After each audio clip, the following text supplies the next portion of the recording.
Assalamualaikum warahmatullahi wabarakatuh. Perkenalkan, nama saya Andi Putri Amalia Sumardin dari Program Studi Magister Pendidikan Agama Islam Universitas Islam Negeri Ponorogo. Baik, di sini kita akan membahas tentang digitalisasi pendidikan Islam.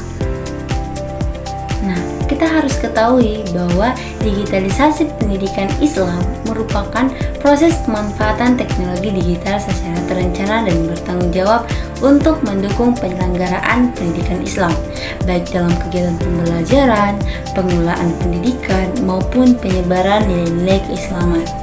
Nah, kita harus juga ketahui bahwa digitalisasi ini tidak bertujuan menggantikan peran guru atau menghilangkan metode pembelajaran tradisional, melainkan memperkuat dan melengkapi proses pendidikan agar lebih efektif, efisien, dan relevan dengan perkembangan zaman.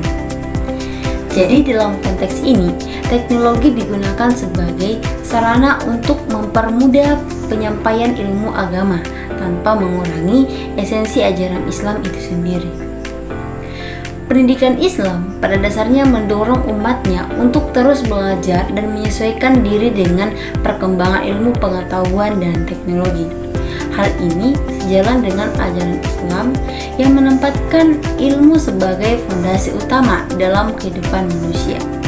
Perkembangan teknologi digital memang menjadi peluang besar bagi pendidikan Islam untuk memperluas akses pembelajaran, sehingga ilmu keislaman itu tidak hanya terbatas pada ruang kelas saja, tetapi dapat dipelajari kapan saja dan di mana saja. Jadi dengan demikian, digitalisasi ini menjadi bagian dari ikhtiar umat Islam dalam mengoptimalkan proses pembelajaran di era modern saat ini. Tujuan utama dari digitalisasi pendidikan Islam adalah meningkatkan kualitas pembelajaran serta mempermudah peserta didik dalam memahami materi keislaman, sehingga melalui pemanfaatan teknologi, materi pembelajaran dapat disajikan secara lebih menarik, variatif, dan interaktif sehingga siswa mampu meningkatkan motivasi dan minat belajarnya. Selain itu, digitalisasi juga bertujuan untuk membekali peserta didik dengan literasi digital yang berlandaskan nilai-nilai Islam agar mereka mampu menggunakan teknologi secara bijak dan bertanggung jawab. Adapun bentuk penerapan digitalisasi pendidikan Islam dapat dilihat melalui penggunaan berbagai media pembelajaran digital, seperti yang pertama yaitu video pembelajaran, e-book, atau aplikasi keislaman lainnya. Jadi pembelajaran daring juga itu melalui platform e-learning juga menjadi salah satu wujud digitalisasi yang memudahkan interaksi antara guru dan peserta didik. Selain dalam pembelajaran, digitalisasi itu diterapkan dalam pengelolaan pendidikan seperti penggunaan sistem absensi digital, penilaian berbasis online, serta administrasi madrasah yang terintegrasi dengan teknologi. Nah, digitalisasi pendidikan Islam itu memberikan banyak manfaat, di antaranya yang pertama meningkatkan efektivitas pembelajaran, yang kedua dapat memperluas akses ilmu keislaman, yang ketiga yaitu mempersiapkan generasi Islam yang mampu bersaing di era digital. Nah, peserta didik itu dapat belajar secara mandiri dengan tetap mendapatkan bimbingan dari guru.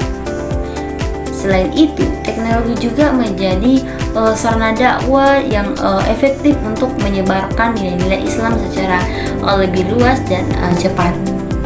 Namun demikian, digitalisasi pendidikan itu juga mempunyai tantangan yang perlu dihadapi dengan bijak, karena dengan penggunaan teknologi yang tidak terkontrol dapat berdampak pada menurunnya adab dan etika peserta didik.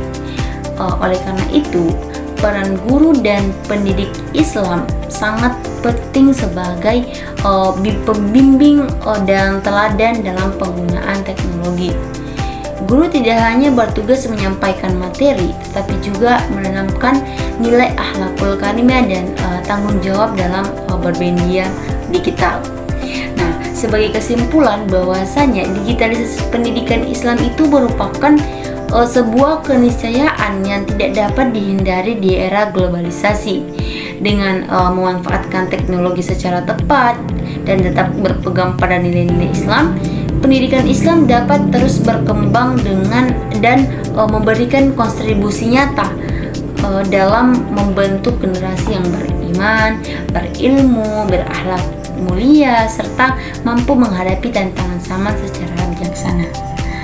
Mungkin hanya itu yang dapat saya paparkan pada kesempatan kali ini. Kurang dan lebihnya mohon dimaafkan. Wassalamualaikum warahmatullahi wabarakatuh. Bye.